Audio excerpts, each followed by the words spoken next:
Ladies and gentlemen, welcome back to a whole new episode of Full Steam Ahead. I'm your host, Zoe, with my co-host, Cantu.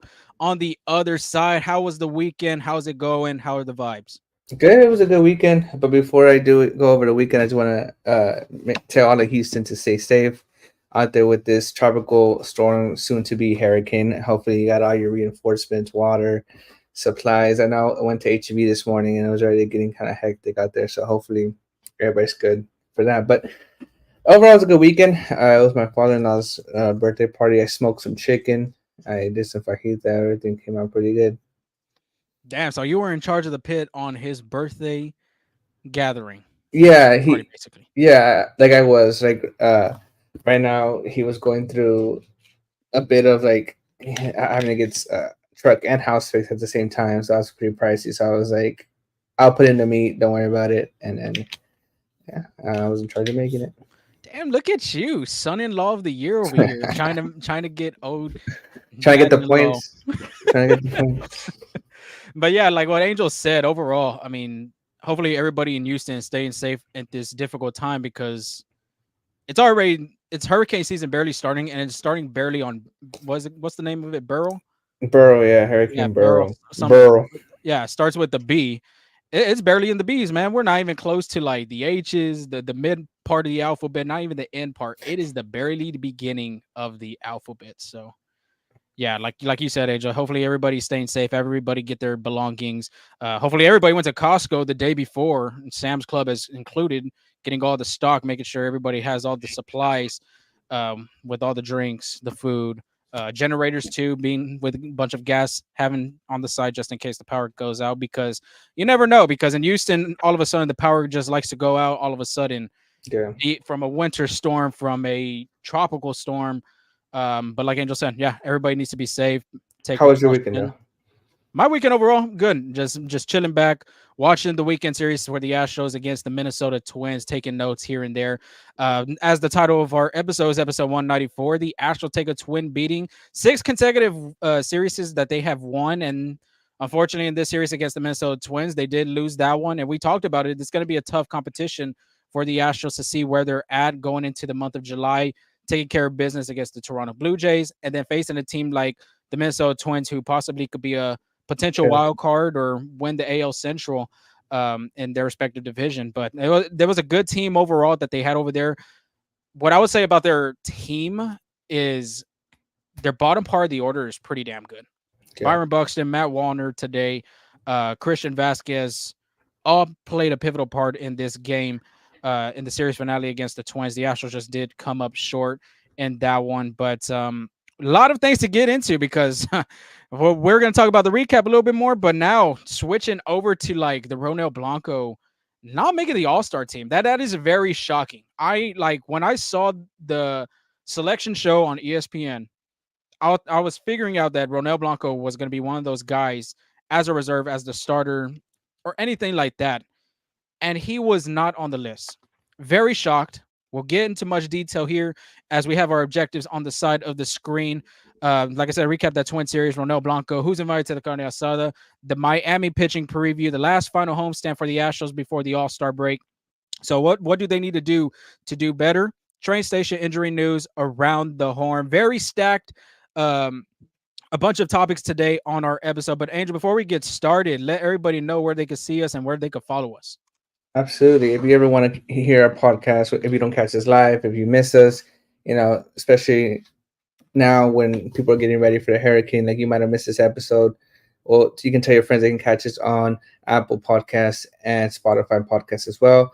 If you want up to date on anything Astros news or what's going on with Houston and the Astros, you can catch us on X, Threads, Instagram.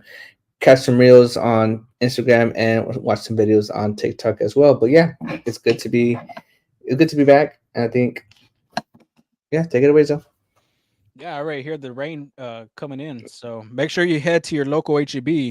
I got my mineral water going right now. But Already tapping into the hurricane supplies I see I right there. already I don't know if you've seen that kind of a post that everybody's like, okay, like this is what everybody's saying outside of Texas, looking at the weather channel, monitoring the hurricane, all that stuff, and then it's like in Texas, grabbing a case of beer, Making sure you're throwing the Oh my god. hurricane party, D- having the hurricane playlist. Don't even tell me about that. I was so mad at HEB this today. But why? There was this, so it was 9:50 when I went to the cashier, right? My wife and I were looking for the shortest line, and I get behind this lady who had a few stuff, right? I didn't notice she had beer. At 9:50 in the morning, she was try buy some beer, which is Sunday. You can't buy it until It's 5 o'clock somewhere, dude. It's a 5 o'clock somewhere. she was literally, and she asked for some smokes too. She literally had us waiting there for 10 minutes until it was 10 a.m. to purchase our beer. Oh, okay, yeah, I know what you're talking about. Yeah. I made that mistake before. When I dropped off my wife from work one time, I Mhm. went straight to HEB because we're gonna have a party that day. I went to grab a case of beer. It was like 6 something in the morning, like 7 o'clock, and they wouldn't sell to me. So yeah, completely under. You don't have your wife like stand in another line just in case, like Well, she was, and I was like, well, I okay, had already told her like, come over here. She only has a few stuff because she had her like she put her basket on top of the little revolver thing, whatever it yeah, I is. know Like, what you're talking about. so I didn't see that she had a 6 pack, and I was like, bro, 10 minutes waiting on her. She was stalling for time to purchase a beer. I was She didn't want mad. to go back in that line. That's why. No, she did not.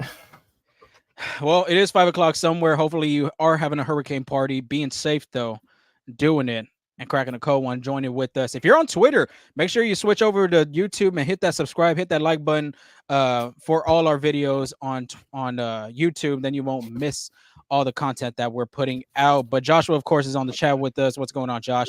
Let's start it off. Astros 46-44 finished the road trip 6-4. That's a successful winning percentage, I would say, for the Astros. I can say probably the last bit of these games were kind of fatiguing them. After that first game, you could just see the Astros being like mentally fatigued, I would say, just Yeah. mentally drained.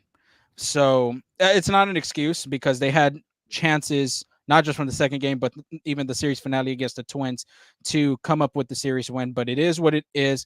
They were 2.5 games back from the American League West, 2.5 games from the last wild card spot. I don't have the updated scores from the Rangers and Mariners at the moment right now. So that's what I've seen when we were Ma- doing. the Go ahead. Mariners are 4-4. Are tied 4-4 in the ninth inning right now. Ooh. The Rangers did win. I know that. Yeah.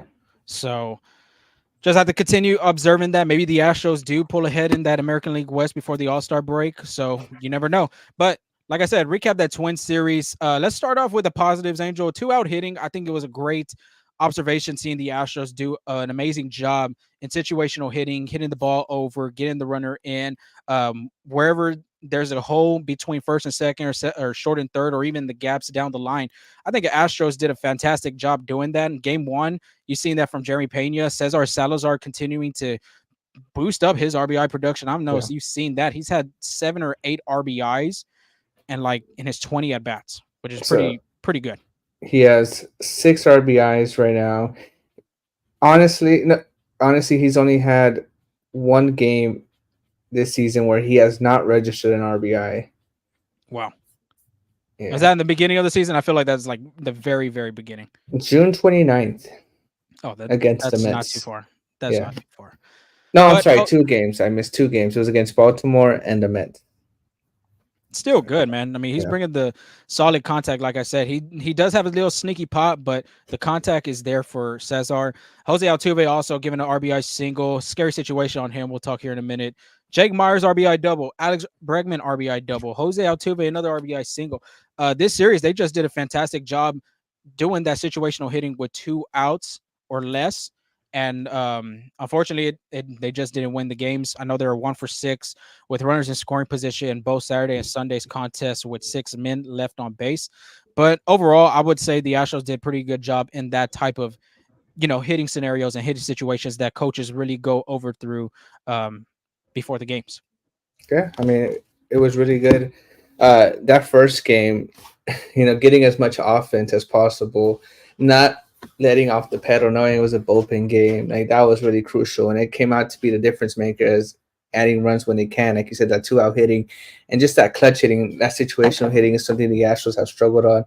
When that offense is off, it's because situation they're just scattering hits, not getting hits when it matters the most, right? But seeing that, it kind of gives Astros fans a sigh, like a sense of relief that hey, this offense could produce runs, could get hot at any moment, and I think it was a good sign to see.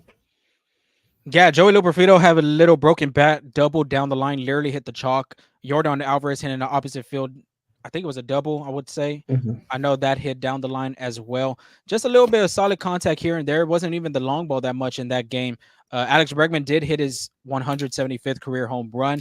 That was that clutch 3-run homer that gave the Astros that 13 run. He moves, I believe he moves six Six, in Astros six. franchise history, passing George Springer with 174. So congrats to Alex Bregman. Before we get to the defensive part, Jon Singleton too. He's been one of the consistent hitters on this road trip, I would say, for the Astros. Toronto, he did Absolutely. really well. The Mets, he looked really well. And continuing on over here in Minnesota, kind of makes you think and scratch your head like, should the Astros still go after a starting first baseman in the trade deadline if he continues to hit like this? Which, in my opinion, I think they should, just in case to give some off days for Singleton, maybe put the Singleton in the DH spot for a change or vice versa. I think it'd be a smart move. Give me your opinion on that real quick. Yeah, I mean, John Singleton is riding a five game hitting streak right now, and he has been, taking advantage of this opportunity. But I mean, I agree with you.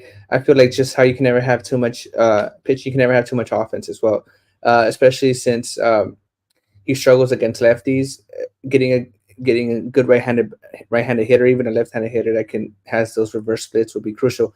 I think the only one that would probably get the short change of that is Mauricio Dubon, Mhm. just taking to the alpha role. But then when Kyle Tucker comes back, his role kind of diminishes there. But overall, I mean, I agree with you. John Singleton has been doing the most to kind of separate himself from and staying in that first place role, like playing great defense as well. But I think at the end of the day, you got to win ball games, and it's a business. And I think adding one more bat to that offense could be could be the difference between a playoff team and a team that's resting in October.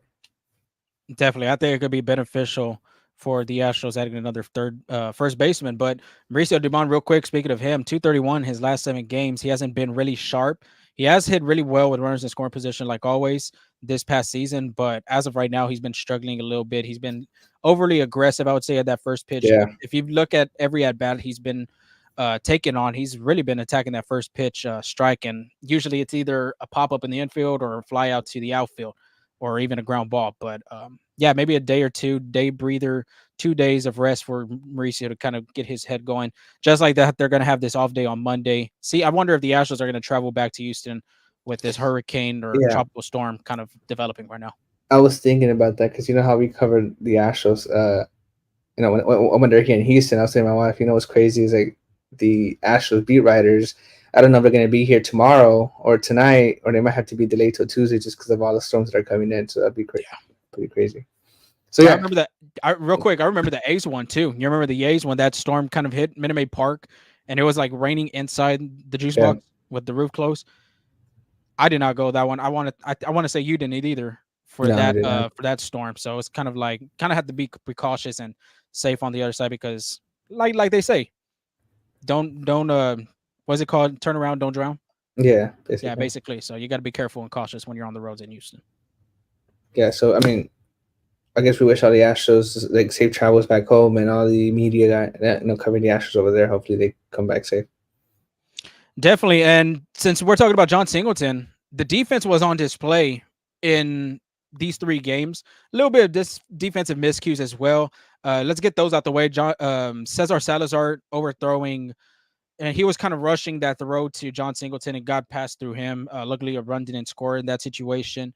And then same thing with Altuve. I think he did a great job looking at the runner at third. Brooks Lee was at third, and he just kind of underthrew Cesar Salazar. He didn't make a strong throw. If he makes a strong throw, the guy is like in dead man's Oh, he's game. out. He's out. Yeah, Yeah, he's out. And that was kind of a difference maker in this game because it would have been a 2-1 ball game instead of a tied ball game in that situation. And if you looked at the game, I mean, the Astros kind of rode a 2-2 tie with the Twins all the way to the 9th inning. So unfortunately, it just didn't plan out. But let's get on the positives of this you know, defensive part of the series. Jose Altuve sliding catch in shallow right, taking at least 2 runs away from his former two teammate. RBIs. Yeah, Yeah, 2 RBIs from Carlos Correa. Altuve was playing pretty close to like double play depth, and he ran all the way to right field. Joey Loperfido, it was kind of like a bang bang play. Who's going to call off who? And Loperfido kind of just gave it to Altuve. Altuve just dove for it, make a fantastic catch, saving Yeah, 2 runs. As Sean Dubin was really struggling too in that bullpen game. yeah, yeah. When I saw that ball off the bat of Carlos Correa, I was like, "Oh, that's a routine fly ball to Joey Loperfido." But then I saw him kind of sprinting, put his head down, trying to get to that spot. I was like, "Oh no!" And then I used to see so that too, sliding in, kind of like that like movie slide, which is like rolling like that Yeah. with the grab. So I mean, it was pretty good looking play overall. Yeah, and then since we're talking about Joey Loperfido, I think honestly he has the catch of the year right You think now. so? Non-bias, that is the catch of the year, dude. If nobody has seen it, make sure you go check it out on social. I want to say it was in the 8th inning. Luis Contreras was pitching. Willie Castro pulled his hands in, taking it to deep right, and Loperfido kind of lined it up really well at the wall. One of the most ridiculous catches I think in baseball this season, probably I've ever seen. Period.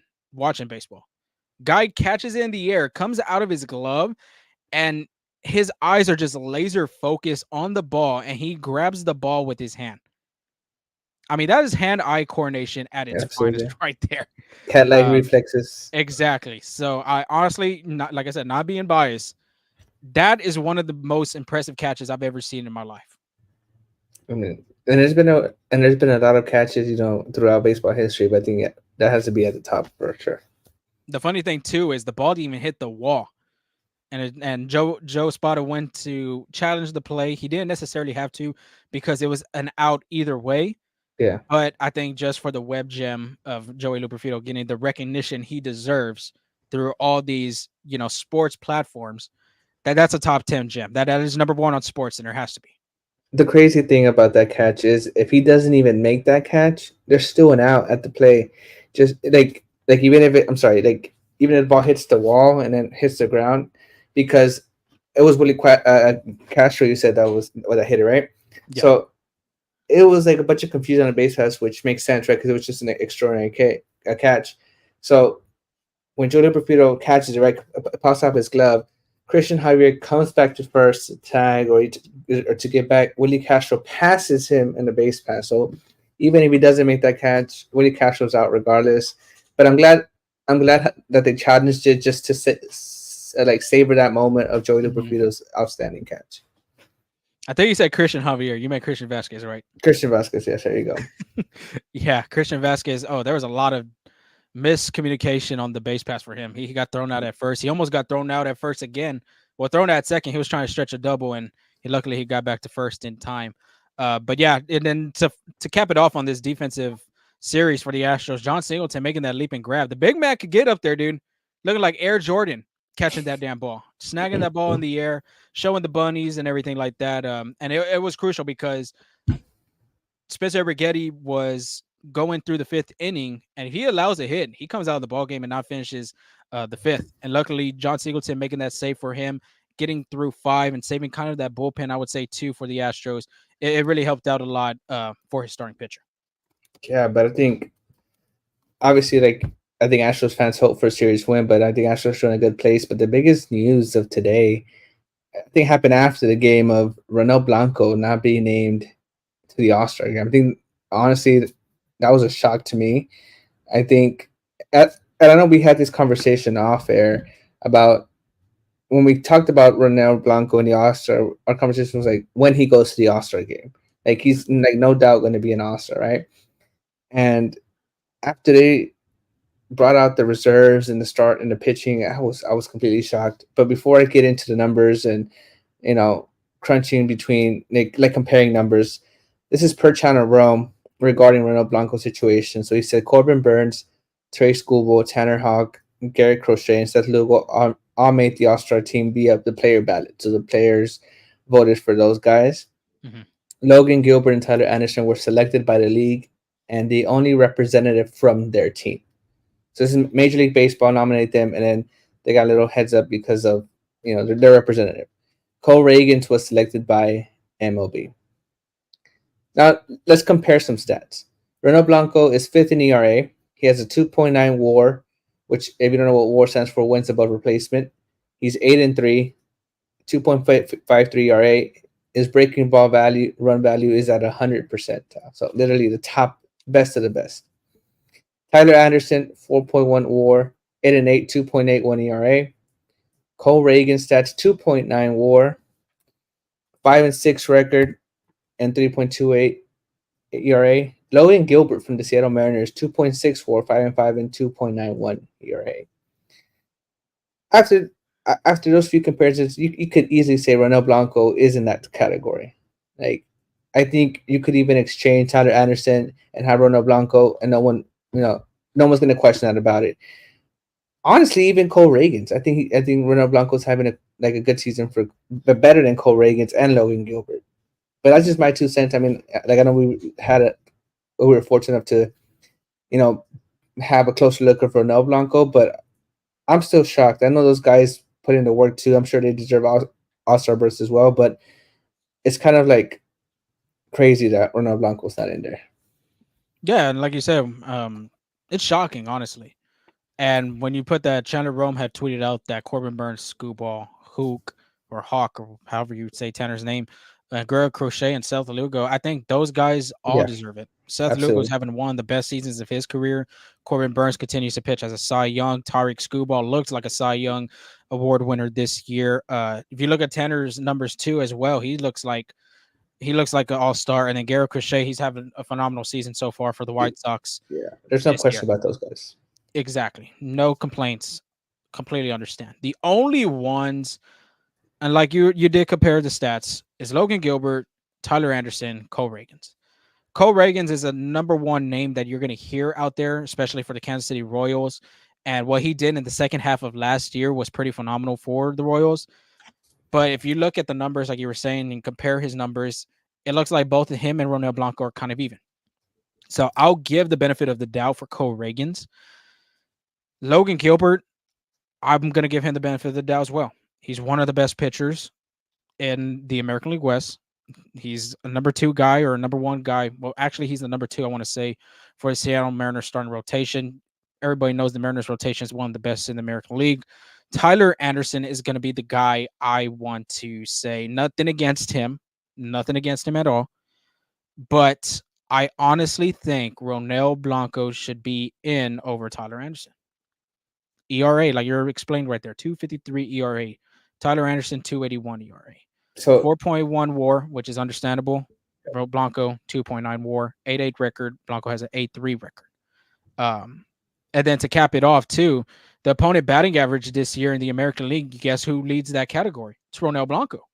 okay. Ronel Blanco leads that category with a 174 opponent batting average in the American League. How is he not on there? Like, honestly, what is the criteria, I guess you could say, for an all-star? What are you looking at? Are we looking at ERA? Are we looking at expected ERA? Are we looking at FIP? What statistical data are we looking at if we're going to determine who makes the all-star team this year? I And think then you're not like, to go ahead. go ahead. Well, go ahead. No, I was going to say real quick, not to mention Ronel Blanco threw a no-hitter this year. How the Yeah. hell is he not in, especially throwing a no-hitter? The first guy this year to throw a no-hitter in his first start this season is not in the All-Star game. It's crazy. It's crazy. And I'm sorry. and when we're breaking it down even more, I would say a whip is a big part of a pitcher's success is wins, hits, innings pitched, right? Exactly. Ronald Blanco is 10th in the major league with a 1.01 whip. Out of those three guys that we named that could have been either or, Logan Gilbert is the only one that is better, which is third, 0.92. As I'm scrolling down, Tyler Anderson and Cole Reagans are nowhere to be found there. Like you said, Bruno Blanco is number one in opponent batting average, 1.74. Gilbert, Just to add on to that on the whip, he's sixth in the American League in that category. yes. Oh, who? Cole Reagans? No. Ronel Oh, Blanco. Blanco? Yeah. Yeah. In opponent batting average, Gilbert is fifth, 199. Anderson is ninth. And Reagans, is 26 in that category. And it's just, like you said, he has a no hitter. There's no question about it. Ronald Blanco is an all star. And those three guys Tyler Anderson, Cole Reagans, and Gilbert, I'm gonna say here are not having a better season than Ronel Blanco. I'm not just And I being know biased. I'm not just being like, but I'm being serious. and that's what I'm saying. This is an Astros podcast. We're gonna talk about the Astros news, Astros depth, all this Astros content, all this stuff that we gotta throw out. But being unbiased, like we both been saying, there's no way in hell Ronel Blanco should not be on this list. The dude has pitched his ass off. He's saved the Astros season. He's honestly he's the MVP in this starting rotation right now. There's just no way that he should not be in it. And I understand that one player from each team has to make the All Star game. I'll tell you right now, the Los Angeles Angels guy that should deserve to be on the All Star team instead of Tyler Anderson, which I said nothing against him, should be Luis Rengifo. Rengifo been having a great season for them. If you go look at his numbers, I want to say he's hitting over 300 right now. In the not just in the American League, but just Major League Baseball. His stats overall this season have been looking really good. But that's my only tick right there is Ronel Blanco over Tyler Anderson. I understand Cole Reagans. I understand Logan Gilbert because those two guys are hard throwing powerhouse names on starting rotations. Tyler Anderson, honestly, and I'm sorry to say this, and like I said, not being biased, he should not be on this list. I'm sorry, he should not. I'm gonna go with the other two. I say Correa and Logan Gilbert shouldn't be in there. Understandable. We both have our opinions, but both of us coming together, Ronel Blanco should be in this All-Star game. Usually two in the reserves, and I don't know, well, yeah, just in reserves and starters in general. Some players decide they don't want to elect to go to the All-Star game. Jose Altuve has done that. I want to say in back-to-back years or the past 3 years that he's been elected, he decided not to go to the All-Star game. So just wait and see. Maybe one of these pitchers don't decide, to go, or even one of the reserves offensive players decides not to go. And Yeah, I think Ronel Blanco is literally at the borderline of the pitchers that should be the next one in. And I want to say too, Luis Gil. Luis Gil has the great yeah. season, but he kind of like diminished at his last kind of couple starts here and there. But You I see, think Ronel is up there. but so this shot to Imanga, and kind of diminished in like the last 3 starts, and yet he That made too. it in for the National League. So it's just like I feel like making the criteria public a little bit of like why these guys made it and why the others like did not would be pretty beneficial, just to kind of see it's like what was the reason behind it. Now the reason why I think Tyler Anderson is that WAR 4.1 WAR, and honestly, if Tyler Anderson doesn't have this great season he's having, the Angels don't win that many ball games. I think like he's been a difference maker there. So I think that's part of a criteria. Like how much better do you make your team? And if that's the case, Ronel Blanco should be at the top because without Exactly. Ronel Blanco pitching this tremendously, the Astros might not even be 2 games back. It might be 6, 7, 8 games back still. Just he's giving them an opportunity to win every time he goes into the go every time he steps on the mound. When Ronel But Blanco is on the mound though for the Astros, he has a winning record. I don't know if I don't have the number on me right now, but he does have a winning record when he is on the mound. The Angels though 37-52 record, 11 games back from the AL West. Real quick to see how far there are 11 and a half from the AL wild card as well. I'm just saying. Like I said, Ronel Blanco, I think he really deserves it. I'm very shocked. I'm very heartbroken for the guy because the guy has been busting his ass, and like you're saying, Angel, the criteria should and most could be into the public. Well, what values an all-star player in the American League All-Star game? Is it just for because Paul Skeens is in it? Paul Skeens is having a good season so far ever since he's gone as he's gone the call to the big some leagues. see, but Is some it might for even go the ahead. experience? Is it for the like for the numbers as well? That's a number one guy, which and we'll talk about that here in the end. He's gonna obviously show record numbers on TV. Yeah, and I mean, like, don't get me wrong, Podkins since coming into the league has been phenomenal, right? But some could even argue is like, does he have enough outings to be in an All-Star game? Like he showed up halfway in the season, like like in this first half. So I don't know, but I think at the end of the day, Ronel Blanco was snubbed, and like this is an Astros podcast. I'm gonna name like another guy in Taylor Scott. I know he's not a closer, so like sometimes regular relievers don't get as much love as they do for the All-Star game. But 144 ERA, doing an amazing job in the bullpen. Like I'm sure he got a few considerations too.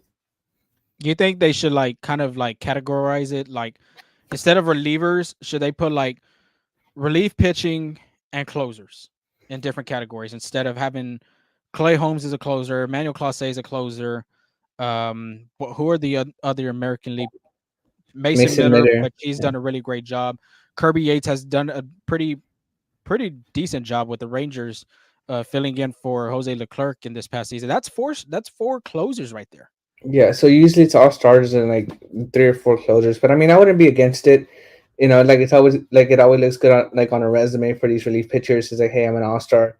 You know, and then even if they don't get into like even if they don't get into the game, but just being there, the experience, having your name be announced in front of like thousands of people, I think that's always a good job. So like how you mentioned about the utility player, like last time, you know, like being a new all star category, I wouldn't be opposed if it's like 6, 7 starters, or even 8 starters, like a few relievers and a few closers. I think that'd be pretty cool.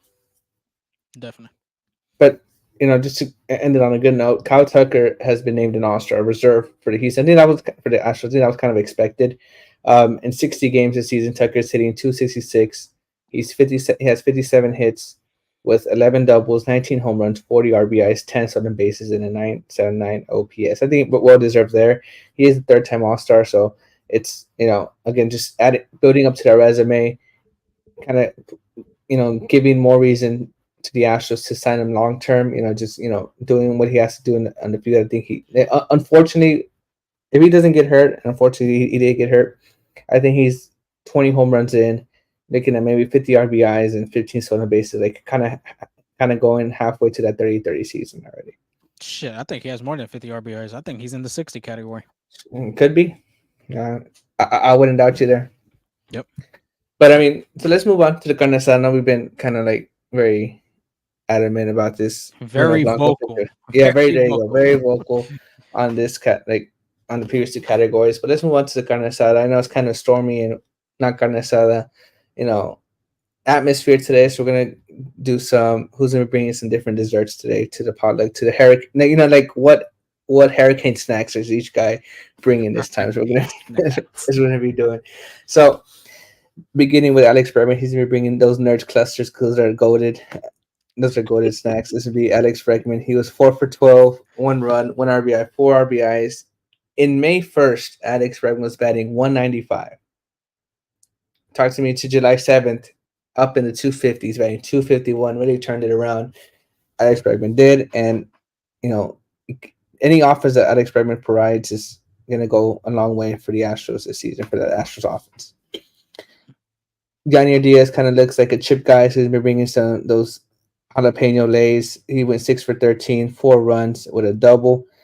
He's back to 280. So the Astros have a 280 hitting catcher. I think that's always good. Again, it's been very interesting to see Johnny Diaz in that fifth, or just because of that aggression. But I think he's done a pretty good job. He's really taken that role, like by the throat. I think he's gonna stick there until Kyle Tucker gets back healthy. Mm-hmm. Jeremy Pena looks like a beef jerky guy. You know, he stays pretty ripped, so he's been bringing some beef jerky. So he's 3 for 13. Had a really good first game. 3 runs, 3 RBIs. Yeah. All the offensive production came in that first game, but he is batting 280 as well. So pretty good there. And then who's gonna be bringing the bean dip for those chips and different types of snacks? I blanked, but it's gonna be the Astros bullpen. There's a lot of people, so it'll be out bringing all sorts of stuff. Shout out to the Astros. What kind of bean dip are they gonna bring? 7 different players. Shout out to the Astros bullpen in Game 1 because they really gave the Astros a perfect opportunity to win. I know Luis Contreras kind of faltered a little bit at the end. I just think he was put into pitch an inning too much. I think he's a 1 inning guy right now, and he kind of like lost it in that trying to close out the second inning. But they held the 4 down. Shaw Dubin pitched 2 and 2/3 innings, 5 hits, 3 runs, 1 double, 2 strikeouts, which he could be the next, again, taking over that Brandon Bielak role, like one of our comments said last podcast. Cesar Martinez continues to pitch great. 1.1 innings pitched, 1 hit, 1 strikeout. Brian King has looked good since coming into the major leagues. Mm-hmm. Pitched an inning, 1 run, 1 walk. Rafael Montero has regained form with 1 inning, 1 strikeout. Brian Abreu again is back to form, 1 inning, 1 hit, 1 run, 2 strikeouts. And Luis Contreras numbers weren't pretty, but again, like I said earlier, I think he was just putting an inning too much. I know what George Spada was trying to do there, not putting Ryan Press and not putting Josh Hader, not bringing those guys, give them an extra break. But unfortunately, he had to bring in Hader because Luis Contreras pitched 1 and 2/3 innings pitched, so 6 hits, 6 runs, 1 walk, and 2 strikeouts, and then Josh Hader locked it down. I know he gave up a run, but all he needed to get was 1 out, and that's what he did. Yeah, Josh Hader though, I want to dive deep into his numbers. In his last four appearances, I mean, he's given up a home run in three of the last four. And that's very hard hitting. He's given up 8 home runs in this season. Last season, he only gave up 3 home runs. He's given up 8 home runs, three of them being in the month of July. Um, he just missed his spot in that game three. I don't know if you saw. It was just center cut right down Yeah, the pipe to Christian Vasquez. Vasquez basically was just waiting, salivating on that fastball. Um, I mean, but Josh Hader still a dominant pitcher. It's just the location of his four seamer is just too much in the middle part of the plate and into the strike zone, I would say. Yeah, he's 3-5 record, so 5 losses. I don't know when was the last time Josh Hader had 5 losses, but uh, I mean, but as a closer, there's times you come into pitching, you're dotting it up, hitting your corners, and there's sometimes you're like trying to working extra hard to get by because your stuff's not there. I'm not too worried about Josh Hader. I think Mm-hmm. him struggling in the beginning and then finding it again. I'm sure he'll find it again. I'm not too worried. Not just that, but amount of innings that these pitchers are pitching to right now, I'm pretty sure they are so ready for this All-Star break. Since we're on that topic, the final homestand this is we're talking about with the Marlins and Rangers before the All-Star game. 6-game homestand, 3 games against the Miami Marlins, who are 32 and 58. Texas Rangers right now are 42 and 48. Before Texas comes to Houston, they'll be playing against the Los Angeles Angels. Maybe Tyler Anderson is probably pitching one of those games. So maybe he can help the Astros out in one of those starts. But the Astros this season at home at Minute Maid Park, they've been really impressive. 24-19. Their recent homestand, they were undefeated with a 5-0 record against the Orioles and the Colorado Rockies. 6-0 if you take that last game against, I believe it was I don't know who the last homestand before the Rockies and Orioles. I want to say, man, I don't have it on me, but they did win that last game in the series finale, making it 6-0 in their last 6 games at the Juice Box. So they look really well. 11-4 in their last 15 games overall. What do they have to do, Angel? What do they have to do to close it out before the first half of the season ends to end on a good note? Absolutely. I think they have to take advantage of two struggling teams, the Miami Marlins and the Texas Rangers. Right now, that Rangers offense is not looking too good. They struggle to win games, and so have the Miami Marlins. Miami Marlins have struggled all around pitching and hitting. So I think in order to finish this final homestand before the All-Star game on a good note, they have to sweep the Miami Marlins. I'm not talking about winning the series. Sweep the Miami Marlins. Take advantage of that struggling ball club. I know it's baseball. I don't think it can happen. I know it's difficult to win 3 games in a row just because you have major league pitchers, major league hitters on the other side who are maybe one at bat away from turning it around as well. But I think this Astros team is equally as talented. Some can argue even more talented right now than the Marlins. So take advantage of that 3 game sweep, and they have to win the series against the Rangers. And I think if they can do that, I think they could even be 1 game or even tied or even in first place in the AL West. I think it's it wouldn't be crazy to say that, right? I think they're put themselves in a good spot, and they just got to handle business. They take care of business, like score runs when you have the opportunity. You know, don't get yourself into jams, and I think the Astros will be pretty good. I completely agree. I think you do got to take care of business against a team like the Miami Marlins, which we're having that preview here in a second. Texas Ranger as well. Simeon hasn't been the same. Adolis Garcia hasn't been the same. Really, their offense have been lacking. If you take away Corey Seager is literally the only offense I can say that the Rangers have been really good with. But this last game, they did put double-digit runs. I want to say, they won the series against the Rays or even swept the series against them before they're heading out to LA against the Angels. But Yeah, I mean the Astros do have to take care of business against a struggling Marlins team, and then win that series against the Texas Rangers is going to be very crucial. I think both those teams are going to try to at try to end the first half on a good note. I would say because the Rangers right now they don't know if they're going to be selling. If you looked at Bob Nightingale's article, they were saying there were some rival executives saying that they might sell some players. I don't have them right in front of me, but I want to say one of them was actually Max Scherzer. I would say, but don't have it in front of me. Don't quote me on that, but for sure quote me on that Bob Nightingale that they were saying rival executives said that the Rangers could be possibly dealing some players at the trade deadline. It's crazy. It kind of reminds me of the 2019 Nationals. Like have a good heat like last month of the year, completely on fire, then just demolished the year after. Yeah, definitely. So we have to just keep a close eye on it, monitor the situation. When that series against Texas comes up, being the battle of the Silver Boot, it's going to be it's going to be a fun one because it will be at Minute Maid Park for all the Astro fans heading out there. But Miami Marlins, real quick, 32-58 record, like I said, 4-6 in their last 10 games. I want to say they won the series of I'll call it the toilet bowl because both teams are not doing too well in their respective divisions.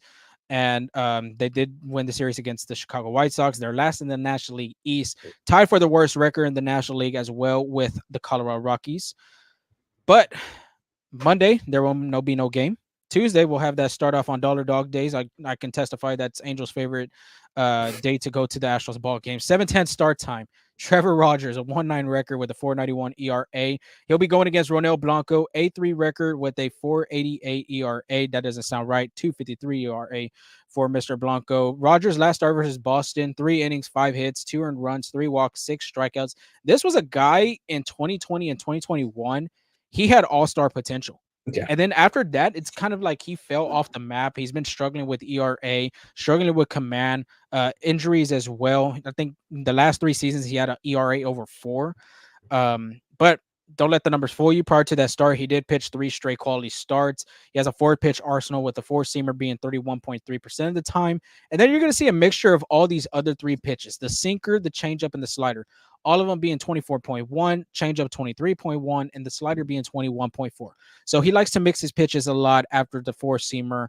But I will say this about Rogers: all his pitches have gone really hitting hard of this whole season. 45.1 hard hit percentage. That is bottom 10% in Major League Baseball right now. And if you look at his heat maps on Baseball Savant, a lot of strikes, specifically the 4-seamer, right down the middle of the zone, maybe a little tad high, but great opportunity to attack a guy like that with a not so good record with a 1.9. Yeah, I think this is a pitcher that the Astros can't give any grace to. He's struggling, make him continue to struggle, work the counts, take advantage of mistakes. I think this should be good. Yeah, definitely. And then Blanco on the other end, last start against the Blue Jays, 5-2 innings pitched, 4 hits, 2 earned runs, 2 walks, 4 strikeouts. His command was a little shaky in the beginning. He did get out some little gems here and there, but he was an out away from getting another quality start in his resume in this 2024 season. I would say just like the difference maker really with him this season has been his changeup. His changeup has been one of the best pitches in his arsenal. And if he continues to throw that pitch low and down and away from the zone, he's going to have a really successful job against hitters like Brian De La Cruz, Jazz Chisholm Jr., Jake Berger.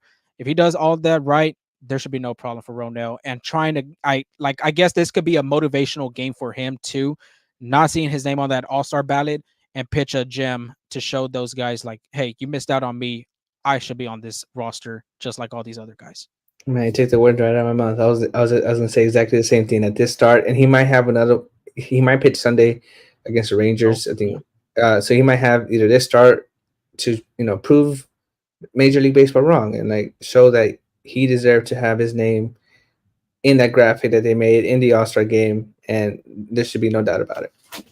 Yeah, 2 potential starts for him. I know one start obviously being on Tuesday, but like Angel said, maybe he does pitch that Sunday game and kind of shows Major League Baseball like, hey, you missed me out. Probably show them executives, the players as well. Wouldn't it be funny if the Toronto Blue Jay players were like some of those guys like, oh, yeah, we're not putting Ronel Blanco on this list. He no-hit us. But he did really well against the Blue Jays again. Twice. In Toronto, Canada.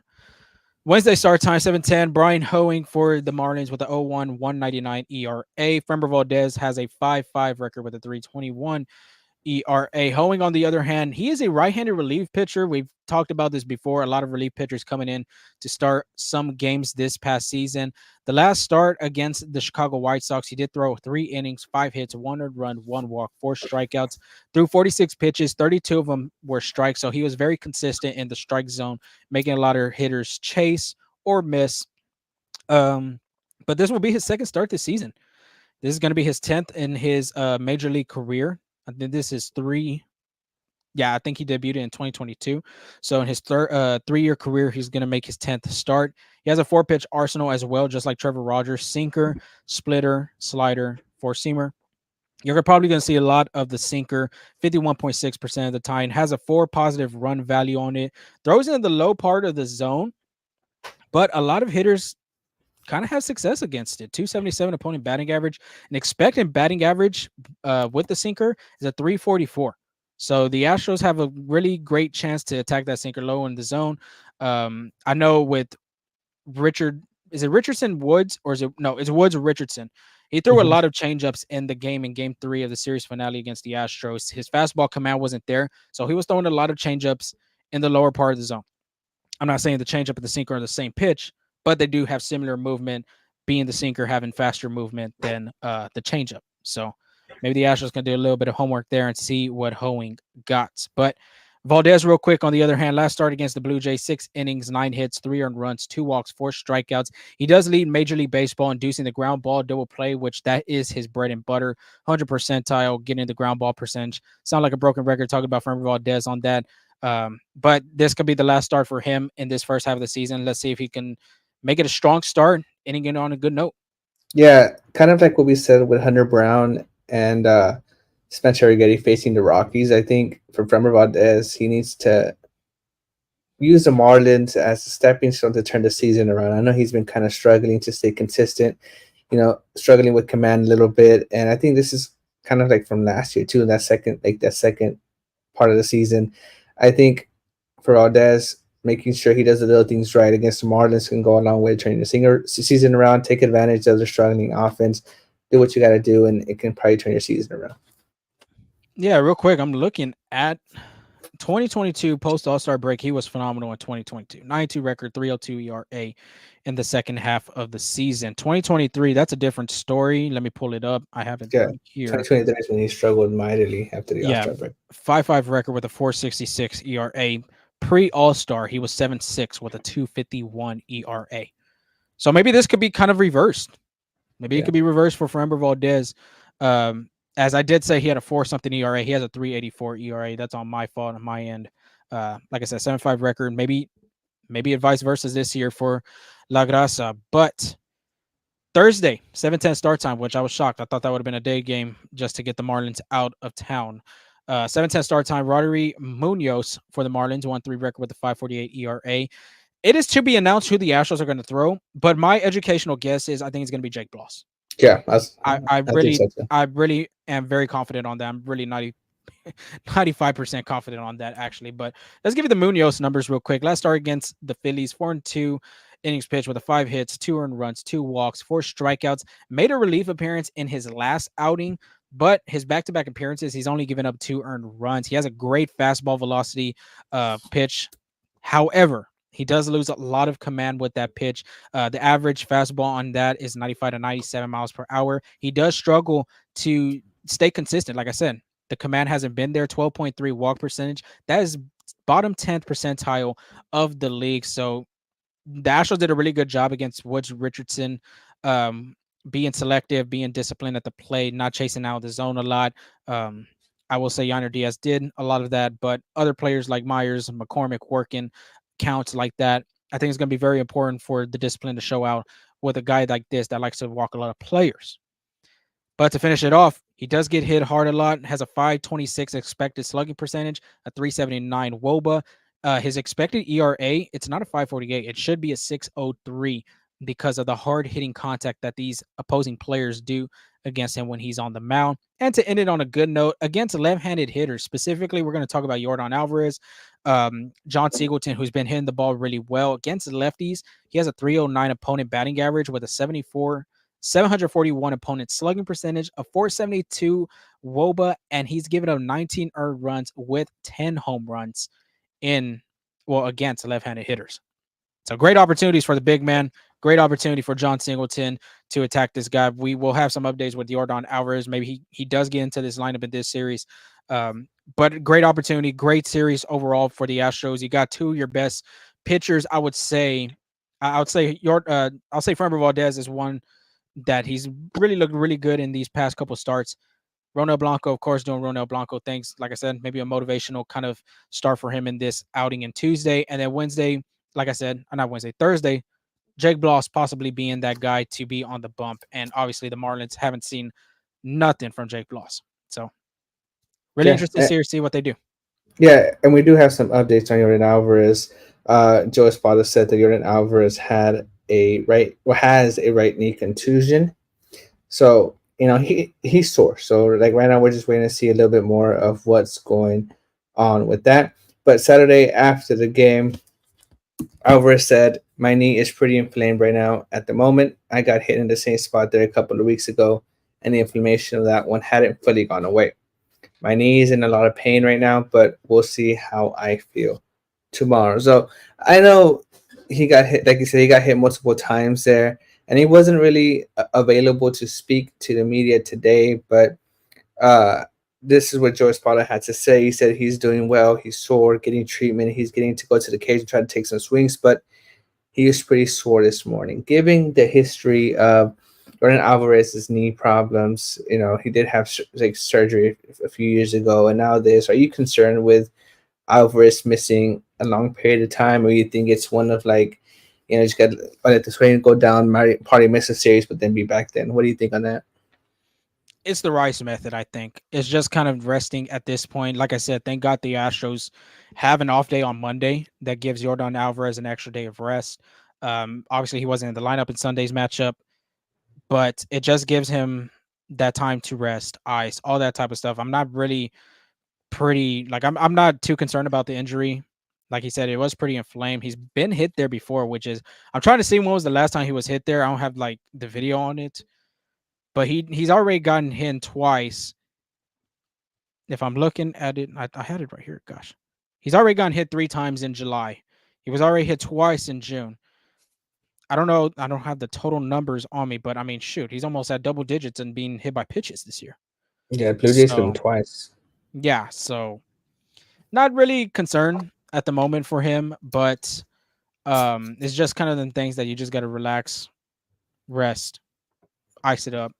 The old baseball tricks of playing the game. You're obviously going to get hit some games. Just depends, especially getting hit. Like I don't think that was a fastball. I think that was more of an off speed pitch, so it wasn't less impactful. It's impactful, but it's not as bad as a four seamer going at 95, 96 miles per hour. So rest, I would say, is just the biggest thing. Not a huge concern. Yeah, absolutely. I agree with you there. I think it's just, maybe after the All-Star break, I think he comes back. And I mean, right now you're looking at he might not even go to the All-Star game if he's still sore and still acting up. But like again, like all these injury updates were from Brian McTaggart, so shout out to him for keeping us updated. We also got some more on Kyle Tucker as well. This is on Friday. Tucker's getting closer to doing some drills on the field. On Saturday, Tucker jogged, yes, which is Friday, and his hitting looks pretty good. He's actually looks like he's pushing that leg, turning the leg. He's played catch, as Spada said. He's sitting off a pitching machine, not too high velo, so just taking some cuts there. And then on Sunday, Spada said he's feeling pretty good. So I think that's been the kind of general message for Kyle Tucker. He's feeling pretty good, but not at 100%. I'm sure once he's at 100%, he will be back in the Astros lineup, which timetable could be after the All-Star break as well. Yeah. And then injury updates on Justin Verlander. We got very little on that. On Sunday, Verlander is playing catch every other day. That's more to me. That's a little bit more on a wait and see. But if it's neck stiffness, to me, the reason why it might be taking a long time is because Verlander had not pitched in a while. So getting his arm back into like throwing form, throwing shape, throwing strength. I think that's what's causing him to take a little bit more time. What was the last time, real quick? When was the last time he pitched? Oh, let me It was get you. a scheduled missed start. Was it the Baltimore series or the homestand before that? The homestand before that series. I meant to say. I have it right here. Give me a second. Is I want to say it was against the Detroit Tigers. The last time Justin Verlander pitched was actually June 9th against the Angels. Okay. I wonder. I think because, like I said, he was supposed to start in one of those Yeah. games at home, but then he was scratched with neck discomfort. Do you see him actually pitching until like maybe in the July 20s or even at the end of July? I would say maybe right after the All-Star break. It is the next stiffness. So what I'm thinking again, this might just me speculating here. I don't have the actual information is. What I think is his neck is like feeling better, but it's getting his arm back to game Mhm. shape, game speed. Because I'm sure it was a pretty long layoff on that end. So I think that's what it is. Because if he's playing catch every other day, that's a good sign because that means his arms not like that means his neck's not really bothering him that he can play catch. Right? It's just more like getting into game rhythm, game shape there. Makes sense. But like but like you said earlier, I think Jake Bloss does pitch on Sunday, and he made his AAA debut this past Saturday. He's surprised by that AAA debut, and I was on a rehab assignment, so he pitched his first rehab game Saturday night with the Space Cowboys, and I feel like he didn't miss a beat. 4 innings pitched, 1 hit, 0 earned runs, 0 walks, 3 strikeouts. He threw 55 pitches, 34 of them strikes, and then threw another 10 in the bullpen after. He had 7 swings and misses, and I think he could be potentially to start on Sunday. And I'm sure the Astros are tired of those bullpen games. It's like save the bullpen up. How do you think Sean Dubin feels? I'm sure Sean Dubin loves it. I think Sean Like Dubin loves it, but it's like too. It's like, well, shit. I'm already getting out in the third inning. I think I could go more, coach. Just let me warm up my arm a little. yeah. And then like another guy potentially coming after the All-Star break is Luis Garcia. On Saturday, it was said that Garcia will make his third rehab start soon. So pretty. That's a guy that the Astros desperately need to come back, especially with the injuries that they are having. And then lastly, I hope the Astros fans haven't forgotten about him, but Victor Caratini. On Saturday, Victor Caratini said he's able to hit, catch, throw as he rehabs from his hip flexor injury and described as a grade 2 tear. The last hurdle for him is running, which makes sense, right? Since it was a hip flexor, which he's doing at 80 to 85%. When he can run at 100% without any issues, he'll be back. He'll be out to do a minor league rehab assignment.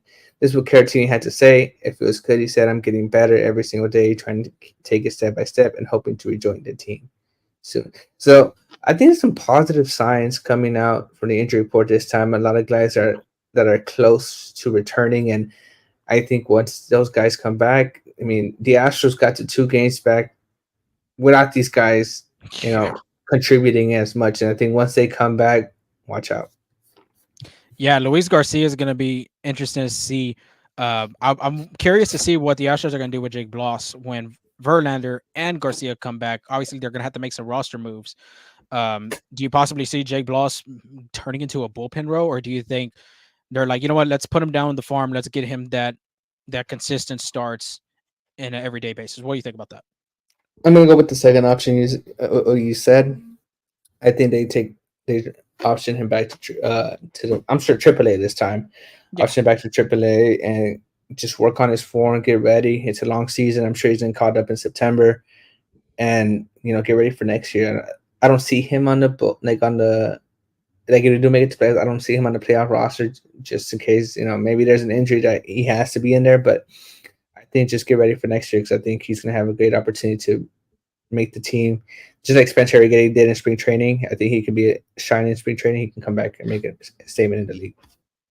I like how a lot of people too, before we end the train station, going back to the Twins, a lot of people were describing that series because everybody was getting hit. Astros were getting hit.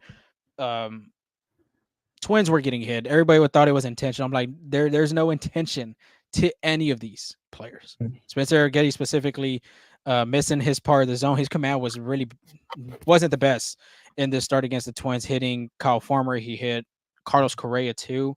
It just wasn't there. A lot of command issues. So I just wanted to put that narrative out there. Nobody was hitting nobody. It'd be pretty stupid if they did that, honestly. Yeah, and again, I don't see that as a case either. I think there was some. Give me a second. Oh yeah, so this is again. Shout out to Brian McTaggart for working overtime over there with the Astros. This is what Eric is coming from Brian McTaggart. Eric Getty on the hit by pitch to Correa. Reality is the baseballs were kind of inconsistent today, and I didn't have great command either way. I know Carlos Carlos, I think it goes without saying that in a 2-2 count, I'm not throwing at the guy on purpose, regardless of anything that happened in the series prior to that. If Carlos uh, reached this, it was not on purpose. He knows that, I think. Yeah, That's, so, going to that, I mean, it's just, I think this is my 2 cents. I think since like the major league is cutting down on the sticky stuff, and guys are getting penalizing for using rosin and for using and when they a bunch of people sweat, so kind of maybe kind of not like limits them from using it too much and can create these like slippery baseballs and things just go don't like go don't well. get yeah, because if you look at if you look at a pitch when he was pitching to Carlos Santana, which is a lefty, there was a fastball that ended up in the same spot where Correa's got hit. Mhm. Like, so it's just not like he wasn't doing it on purpose. It was just like more trying to get a feel for that ball. Yeah, definitely. It's just like I said, command had to been an issue for even Hunter Brown. Hunter Brown didn't have his best. A lot of soft contact was generated from them twin players. Um, but yeah, that's all I really had to say about that. Yeah, but I think so. Before we let y'all go, let's just go ahead and finish out these All Star votes pictures. So I know we kind of already told you to be representing the American League pitchers for the All Star game, but just in case, like I know we had a big spike in the middle of a podcast. So the American League pitchers are Tyler Anderson for the Angels, Corbin Burns from the Orioles, Emmanuel Clase from the Guardians, Gary Crochet from the White Sox, Logan Gilbert, Seattle Mariners, Clay Holmes, Yankees, Tanner Houck, Boston, Seth Lugo, Kansas City, Mason Miller, Athletics, Cole Reagans, Kansas City, Tarek Schoolball, Detroit, and Kirby Yates from the Rangers. As you know, there's no Ronel Blanco. If you missed our opening case about Ronel Blanco in the Astro game, tune in after the live podcast. You can find it in a bit on Apple and Spotify, so you can get a lot of what we had to say on that. For the National League pitchers, Paul Skeens is an All-Star. Can you believe that? Honestly, he's pitched really well. Yeah. I honestly wanted him to make the cut this year for this. Yeah, Paul Skeens becomes the only first overall pick in Major League history to become an All-Star the following season. You could thank Bob Nightingale for that stamp, but that's pretty phenomenal what he's accomplished. And honestly, a short amount because, like you said, like the season he did not make the opening day roster. He was brought in half of this first half of the season, and he's been phenomenal. I think every start that Paul Skeens has started, the Pirates have won, so that's pretty phenomenal there too. Does he have a 5-0 record or is there a 6-0 record now in his last 10 games or Let me 11 check. games? Let me Because he check. just had a start last recently. You Yeah, should know because you have him on your fantasy team. So that's what I'm checking right now. when he's looking at that, real quick, I guess I'll read Go the ahead. National League. Tyler Glasnow, first time All Star with the Los Angeles Dodgers. Ryan Helsley with the St. Louis Cardinals. Jeff Hoffman, Philadelphia Phillies. Shota Imanaga, Chicago Cubs. Reynaldo Lopez with the Atlanta Braves. Chris Sale with the Atlanta Braves as well. Tanner Scott, Miami Marlins.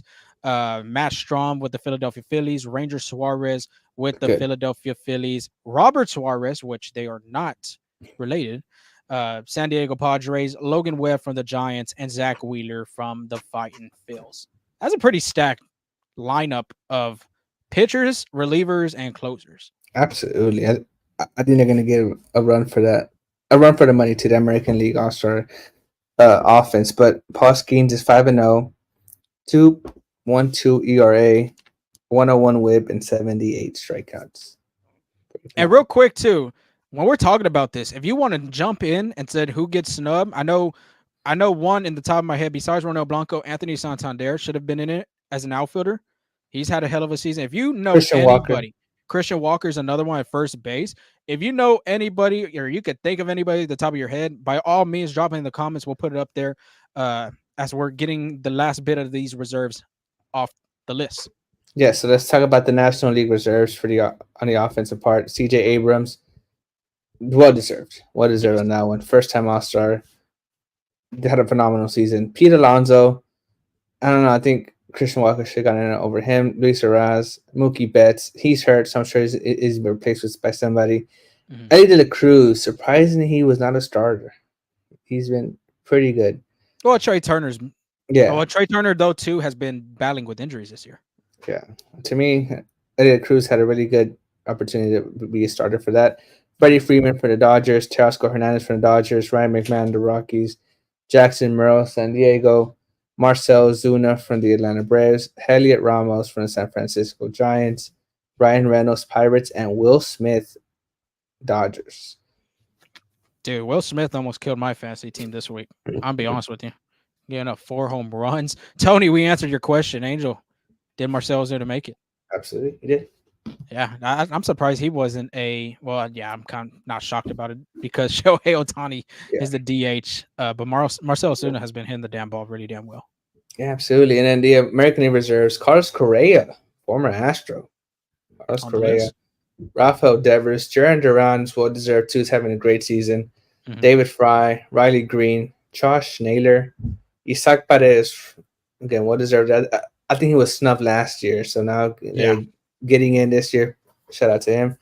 Salvador Perez, Marcus Simeon, Kyle Tucker, and Bobby Witt Jr. Which again, Bobby Witt Jr. Is another one. I know Gunnar Henderson having a good season, but Bobby Witt Jr. is Both another of one them, that could man. have been started. Yeah, Dude, them guys that was are. a coin flip. That was a coin flip for sure. Dude, those guys are studs. The future at the shortstop position right now is pretty damn amazing. Gunnar Henderson, Bobby Witt Jr., Ellie De La Cruz. That's CJ that's a, Abrams too. CJ Abrams. I mean, that's pure electricity right there. That's pure electricity. But Yeah. yeah, I mean, one player from the reserves and one player from the American League and the National League. Which one are you really excited to see? Out of the reserves, Yes. I'm gonna go with Elliot Cruz on the National League side. I think he's. I'm excited to see him. Pretty electrifying stuff there.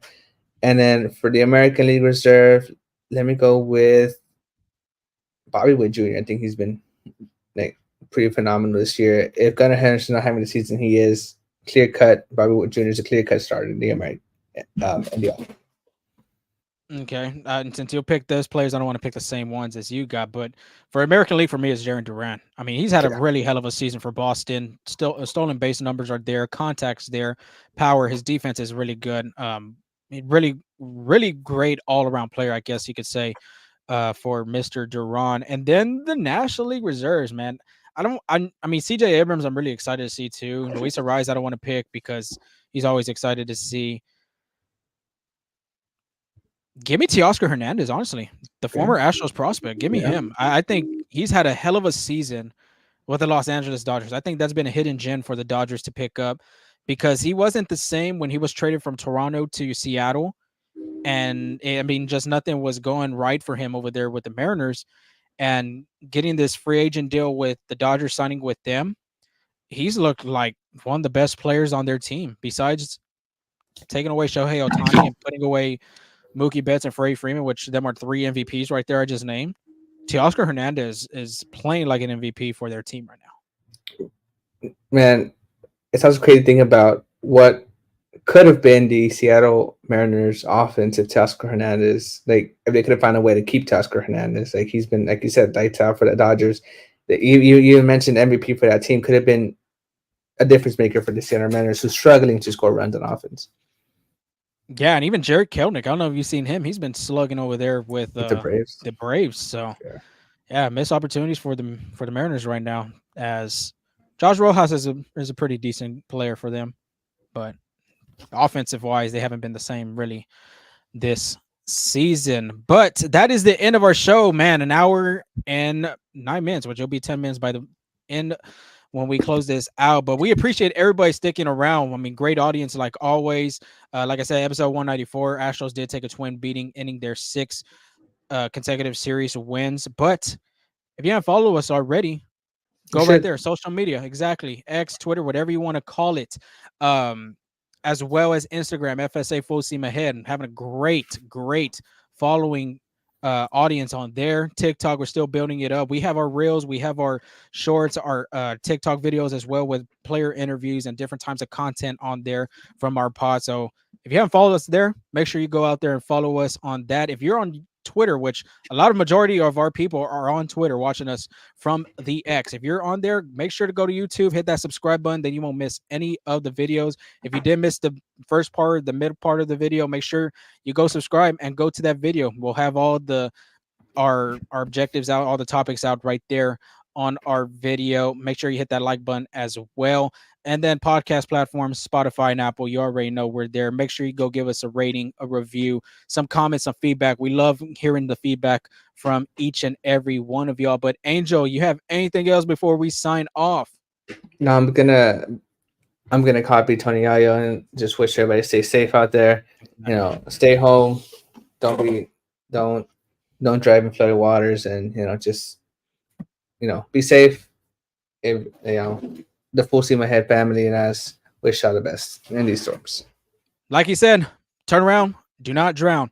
We'll have 2 more episodes before the All-Star break. I know we're talking about the Marlins one. We're for sure going to get that one out, but the Rangers one, we're probably going to connect with one another and see what schedules fit ours, because he will be traveling on vacation. I would be heading to Arlington for the All-Star break. So until then, y'all stay safe.